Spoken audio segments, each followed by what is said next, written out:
Hello guys! Welcome pong muli sa ating channel at narito pong muli ang inyong AgriGabay para bigyan kayo ng isang makabuluhang topic sa pagsasaka.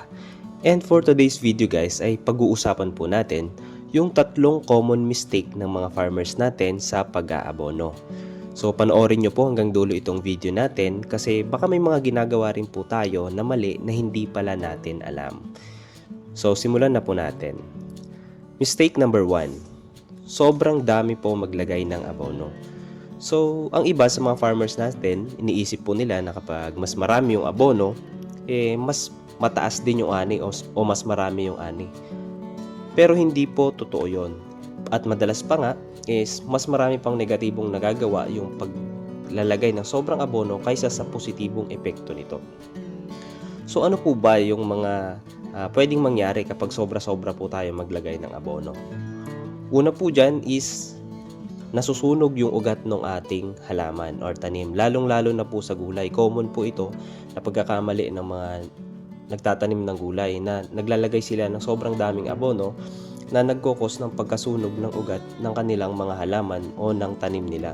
So kapag na-damage na po kasi yung ugat ng ating halaman, kahit gaano pa po kadaming abono ang ilagay natin, hindi na po niya makukonsume yun ng maayos dahil nasira na nga po ang ugat ng halaman natin. So yun po yung isang maaring maging epekto kapag sobra yung paglalagay natin ng abono.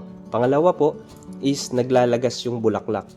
So ang iba po sa ating mga farmers nagtataka sila, marami naman akong nilagay na abono. Actually sobra pa nga sa recommended. Pero bakit ang hina or konti lang yung bunga ng tanim ko? So, ang hindi po nila alam kasi, yung sobrang abono ay nagkokos din po ng paglalagas ng bulaklak ng ating mga gulay. Kaya po kahit minsan ang dami na nating nilagay na pataba, is konti pa rin po yung bunga or nagiging bunga ng ating halaman o gulay. So, ang pangatlong negatibong epekto po ng maraming abono is yung lapitin po ng peste.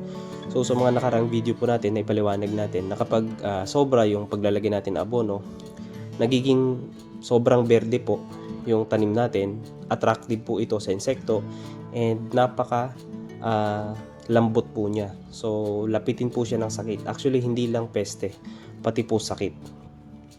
So, ang recommendation natin, tamang dami lamang po yung gamitin natin.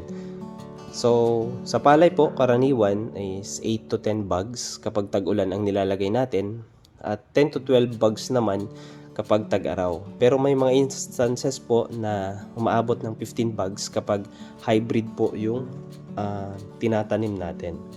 Sa gulay naman po, 5 to 10 grams kapag side dressing o yung binabaon sa gilid ng tanim natin. So every 2 weeks po natin gagawin yon. And kapag drenching naman o yung dinidilig natin is 2 to 5 kilograms per drum. So i-note po natin yon per drum or 200 liters. So, ginagawa naman po yun every week. So, parehas po sa side dressing at saka sa drenching method, ang rule po natin dyan is 3 to 5 inches mula sa puno ng halaman. So, hindi po talaga siya direktang dinidilig sa halaman natin. So, ayan po.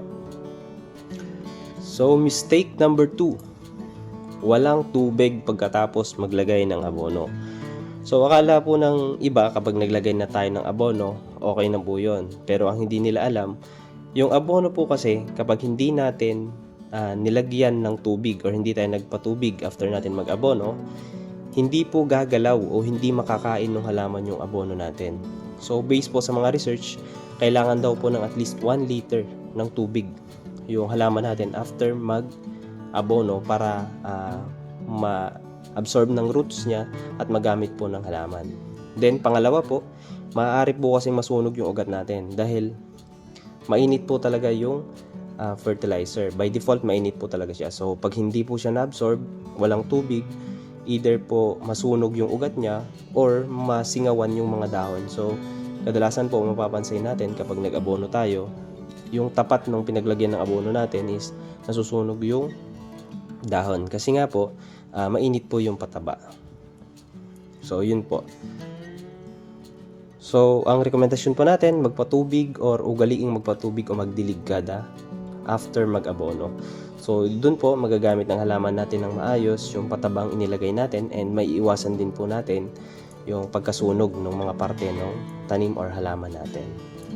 So, dako naman po tayo sa mistake number 3. Maling oras ng pag-aabono.